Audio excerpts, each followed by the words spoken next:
Esperando, un no creyente, su poder superior. Maria Ombacher. Introducción.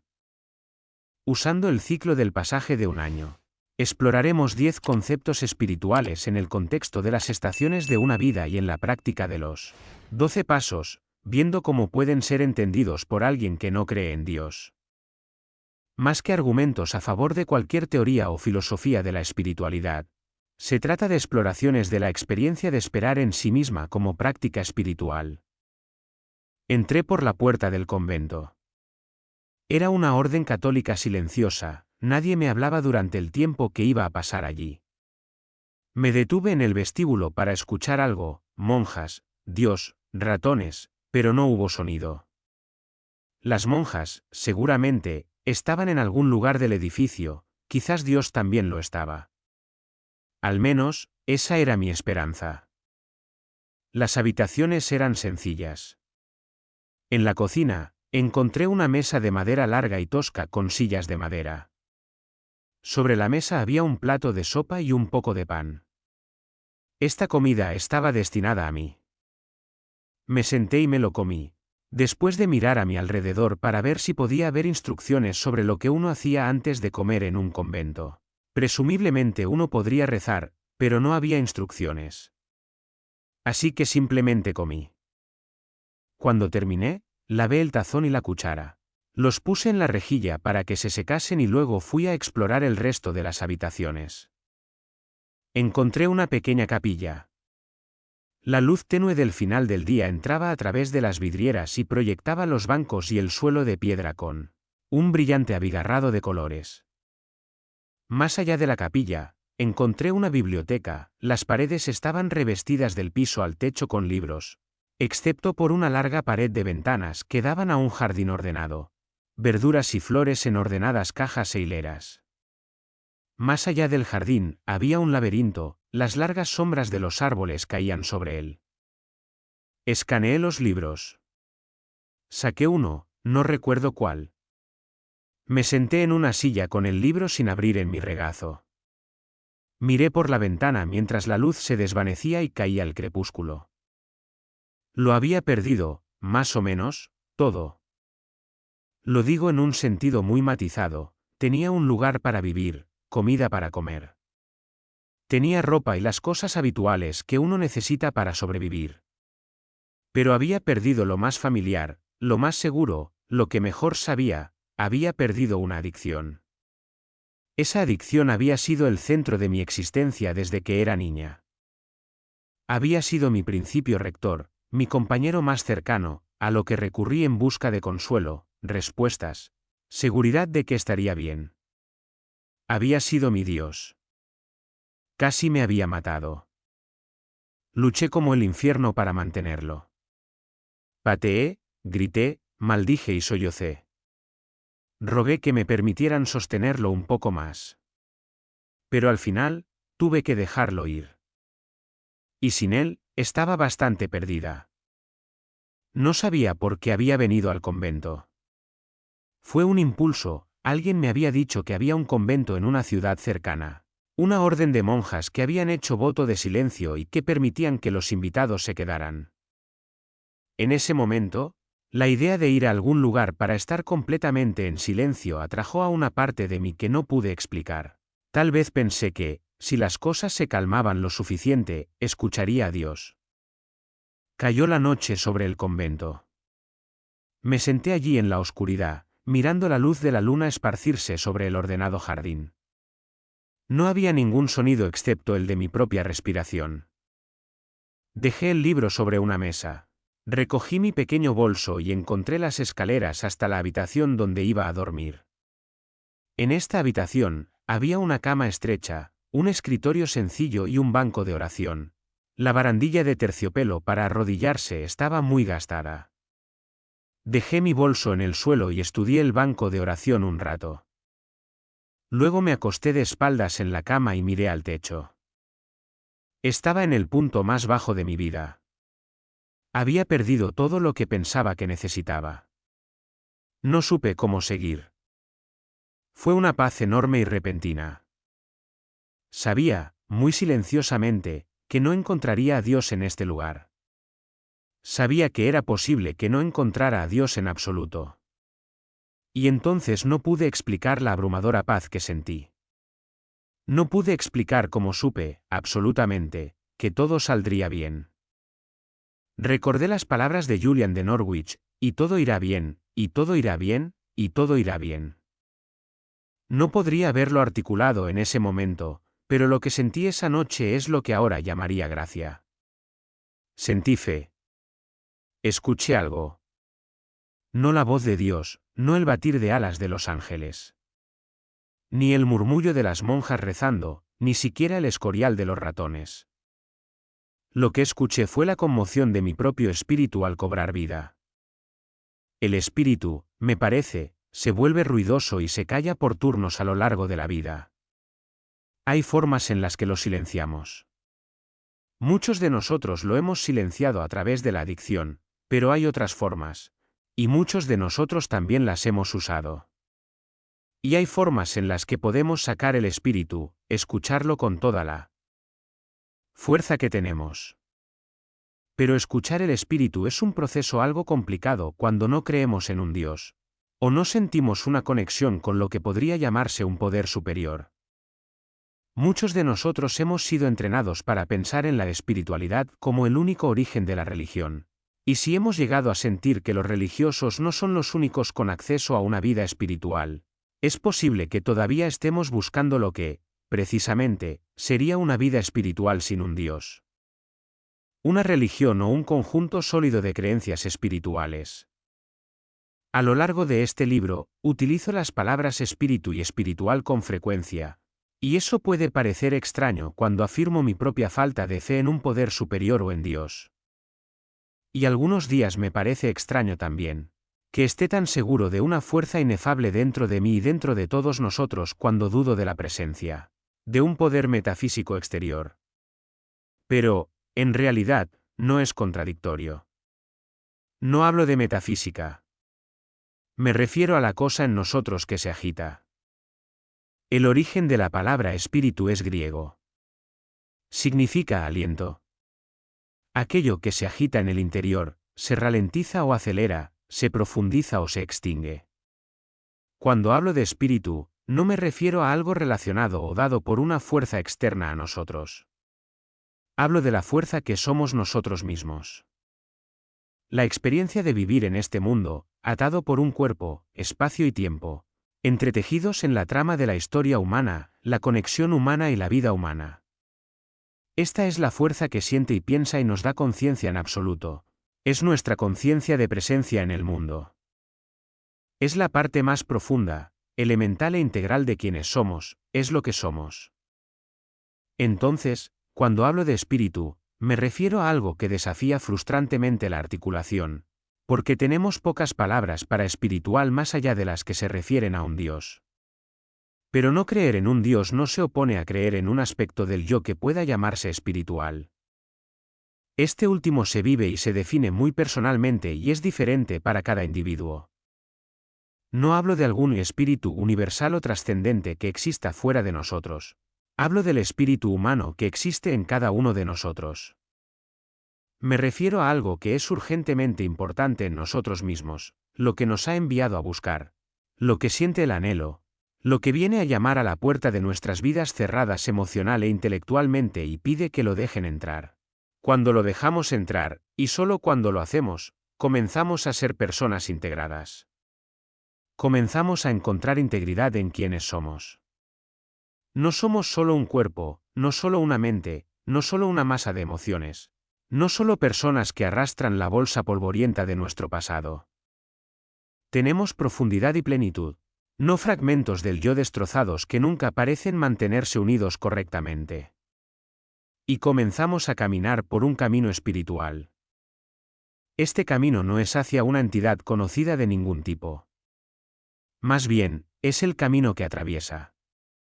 Y hay muchos puntos a lo largo del camino en los que nos detenemos, nos equivocamos, nos enredamos o nos damos la vuelta. Y esos son los lugares donde esperamos. No estamos esperando la voz de Dios o la experiencia espiritual relámpago. No estamos esperando a que nos salven o nos carguen. Estamos esperando que nuestra propia voz interior, a falta de una palabra mejor, seguiré llamándola espíritu, nos diga a dónde ir a continuación. Va. Lo confieso, incluso después de juntar algunos días de sobriedad, todavía me estremezco ante el lenguaje centrado en Dios de la literatura de los 12 pasos. No es necesario presentar una letanía de ejemplos, uno solo necesita hojear el libro grande. Alcohólicos Anónimos, o 12 pasos y 12 tradiciones o un manual de meditación para encontrar de lo que estoy hablando. E imagino que, si ha leído este libro, probablemente ya sea consciente de lo que puede parecer una suposición inherente del programa de los 12 pasos. Tarde o temprano, creerá en Dios. Seamos claros, no todos los miembros de los 12 pasos se sienten así. Hay muchas personas que se sienten completamente cómodas con la idea de que algunos sí y otros no creen o no. Sienten una conexión con un poder superior. Pero también hay muchos miembros a los que no les importa decirte que necesitas un Dios y que es mejor encontrar uno rápido. O se arriesgan a perder la sobriedad. Creen lo que creen. Simplemente no creen lo que yo creo. Pero la literatura en sí parece insistir, a veces sin demasiada suavidad, en que una relación con Dios es una necesidad básica para una sobriedad feliz y duradera. Quizás el momento más sorprendente en el que el recién llegado se da cuenta de esto es al leer cómo funciona. Dice, recuerde que nos ocupamos del alcohol, astuto, desconcertante, poderoso. Sin ayuda es demasiado para nosotros. Pero hay uno que tiene todo el poder, ese uno es Dios, que lo encuentres ahora. Páginas 58 o 59. Ese es el lenguaje religioso. No es un lenguaje espiritual. No deja lugar a interpretaciones. Implica, más bien, afirma, que sin la ayuda del Dios único, cuyo Dios único, o cual, no se aclara, no se puede recuperar la sobriedad. Entonces, aunque muchos de nosotros hemos pasado mucho tiempo diciéndoles a los que no son no es un programa religioso. Debo admitir que ciertamente parece uno de vez en cuando. En términos generales, cuando una persona expresa dudas sobre Dios, o dice rotundamente que no cree en uno, la gente se frustra un poco. Es tan difícil explicar la fe como lo es la incredulidad, pero la gente quiere compartir lo que les ha ayudado y muchos de ellos quieren que usted pueda encontrar al Dios que obra en sus vidas. Así que te dirigen a leer el capítulo 4 del libro grande, Nosotros los agnósticos. Nos adentramos en algunos párrafos. Creemos que en realidad podemos haber encontrado espacio para nuestras propias creencias dentro de este programa. Y luego se nos instruye, anímate, algo así como la mitad de nosotros pensamos que somos ateos o agnósticos. Nuestra experiencia demuestra que no hay que desconcertarse, página 44. En otras palabras, usted no es realmente un ateo ni un agnóstico. Estás engañado. Simplemente no estás tan avanzado en sobriedad o desarrollo espiritual como aquellos que creen en un poder superior. Muy pronto, también creerás en uno. El capítulo termina con una descripción de un hombre arrodillado por el rayo de un pensamiento. ¿Quién eres tú para decir que no hay Dios? En este punto, después de muchas páginas de lectura sobre el hecho aparente de que hay un Dios, y la absoluta necesidad de creer en uno si esperamos mantener la sobriedad, el no creyente puede estar desesperado, furioso, alienado o simplemente en un pérdida. En cualquier caso, podemos sentir muy fuertemente que no hay lugar para nosotros en este tipo de contexto espiritual. Pero tal experiencia espiritual es solo de un tipo. Hay tantas formas de ser espiritual, de sentir la agitación del espíritu de uno, de crear una práctica espiritual en la vida de uno como personas en el mundo. La tarea es conocer nuestra propia naturaleza espiritual, aprender que la alimenta y actuar desde un lugar espiritual en nuestro trabajo en el mundo. Yo era una de esas personas que entró en el programa de 12 pasos y estaba más confundida por la noción de un poder superior que opuesto a él. Pensé que podría haber uno por ahí, y si todas estas personas estaban seguras de que lo había, probablemente tenían razón y probablemente podrían decirme cómo encontrarlo. Poco a poco, sin embargo, empezó a parecer que la creencia en Dios, no solo un poder superior, no solo un Dios de tu entendimiento, sino un Dios que se suponía que era de todos nuestros entendimientos. Incluso aquellos de nosotros que no teníamos la comprensión o la creencia en un Dios era un hecho. Tuve la sensación de que, si no creía en Dios ahora, era una cuestión de que todavía era nuevo en la sobriedad, y seguramente volvería a mis sentidos pronto. Así que le di una oportunidad. Todas las mañanas veía salir el sol y leía un pequeño libro de meditación muy religioso y trataba de tener una conversación con Dios. Esperé por esa sensación de presencia de un poder superior del que había oído hablar. Me reprendí a mí misma por no estar abierta a una experiencia espiritual real. Fue una de las cosas más solitarias que he hecho. En realidad, me envió a un lugar bastante malo. Estaba aterrorizada de perder la sobriedad. Quería saber qué estaba mal en mí que no podía sentir o creer en la existencia de un Dios, y mucho menos en la participación personal en mi vida que uno podría tener. Hablé de ello en las reuniones, este fracaso de mi parte, hablé con mi padrino, con otras personas en el programa, con cualquier persona que pensé que podría instruirme sobre cómo encontrar a este Dios del que todos hablaban en términos tan personales e íntimos. Finalmente, alguien me llevó a un lado después de una reunión. Dijo, aquí está la cosa. No sé qué es Dios o si Dios existe. Solo sé que hay momentos en los que me siento espiritual. Puedo estar en una iglesia o en una mezquita o en un templo o en una tienda de comestibles o en el bosque. Y tengo esa sensación de ser espiritual. De algo vivo en mí. No es necesariamente una sensación de que algo fuera de mí está presente. Es la sensación de que estoy presente. Completamente presente. ¿Viva?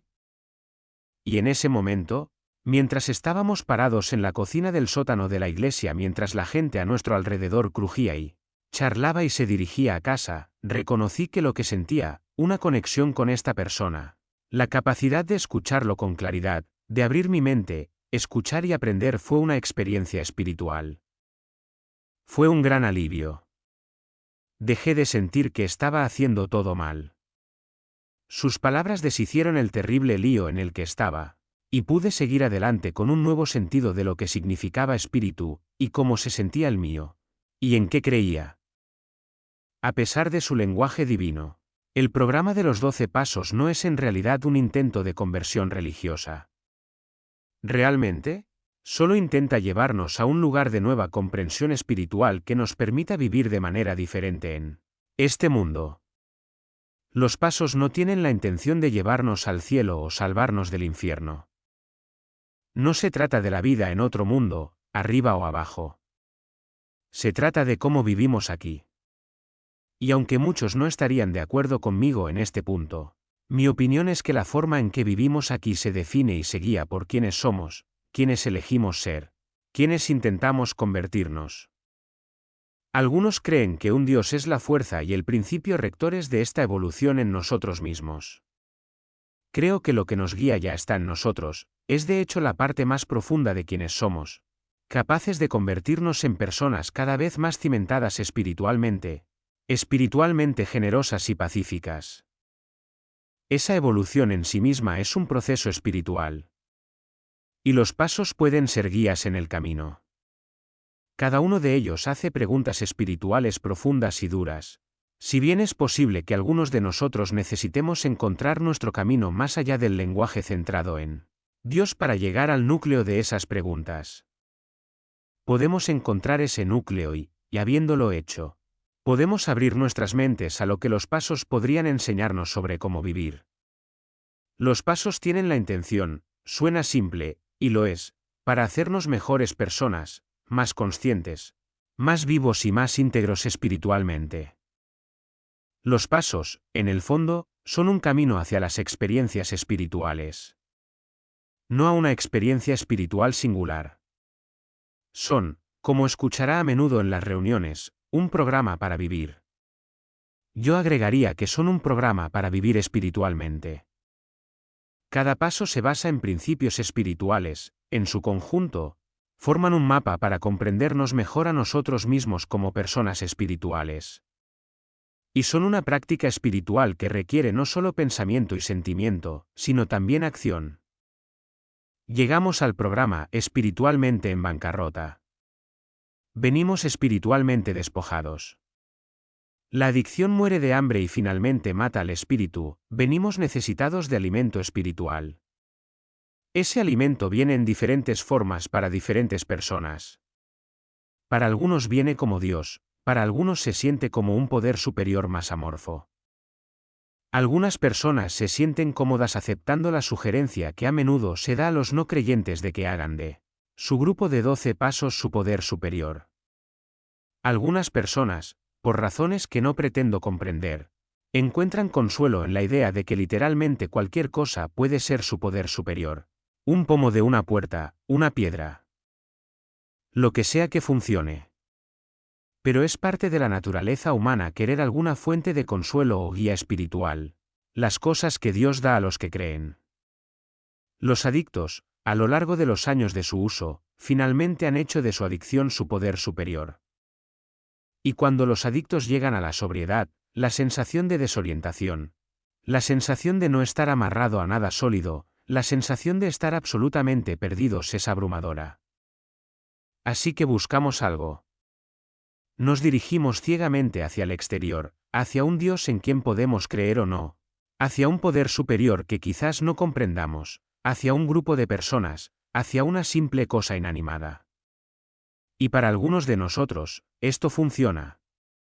Encontramos esa fuente espiritual que anhelamos. Algunos de nosotros, sin embargo, no.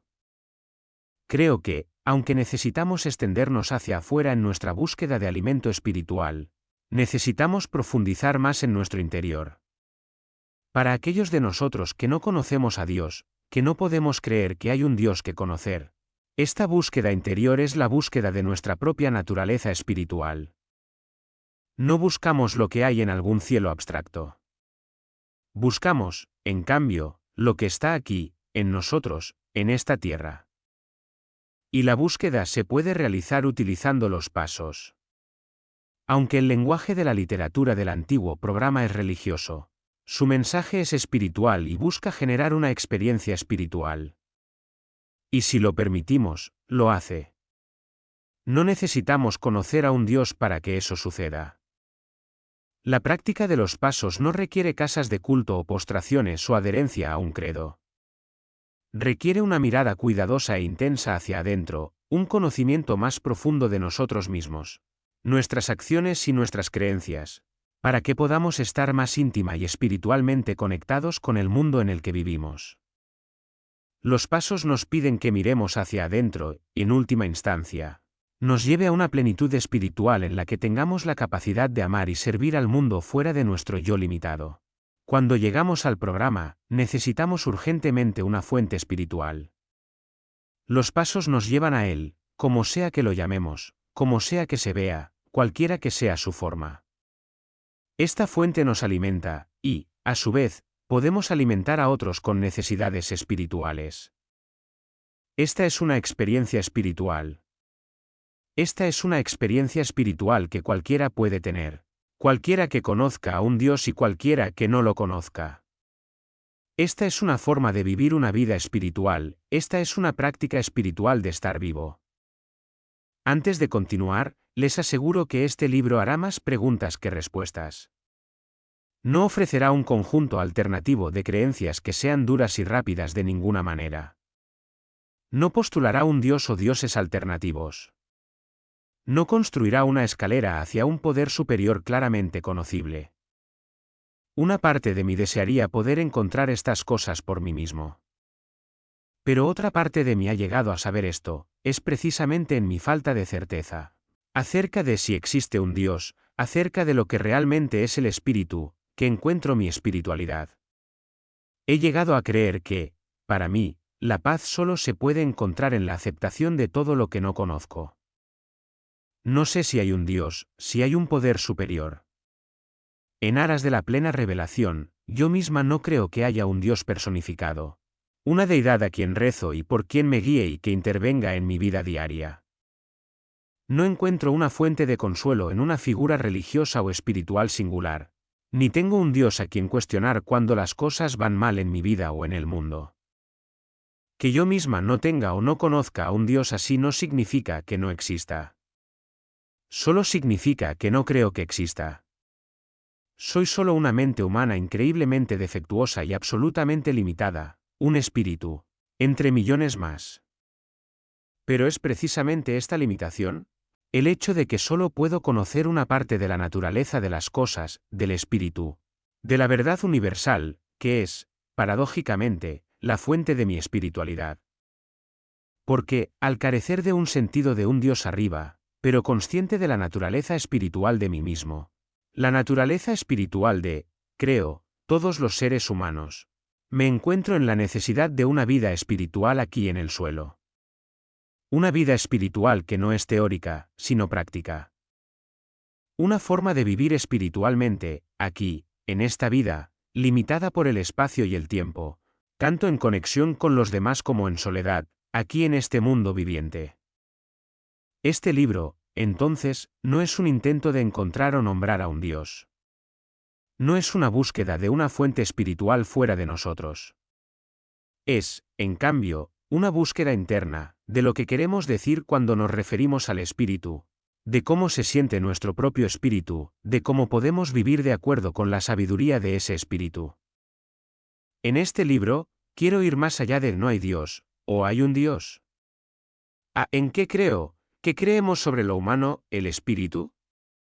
Y más allá de eso, espero que podamos pasar de preguntarnos qué creemos a un lugar donde podamos preguntarnos, ¿cómo vivo? Para mí, esa es la pregunta central. ¿Cómo vivo de manera espiritual? ¿Cómo se pueden trabajar los pasos de manera espiritual, si no creemos en un Dios? Esa es una pregunta extrañamente fácil de responder, los pasos no se pueden trabajar de manera espiritual. Son pasos espirituales que conducen a experiencias espirituales. El único requisito es que nos abramos a ellos.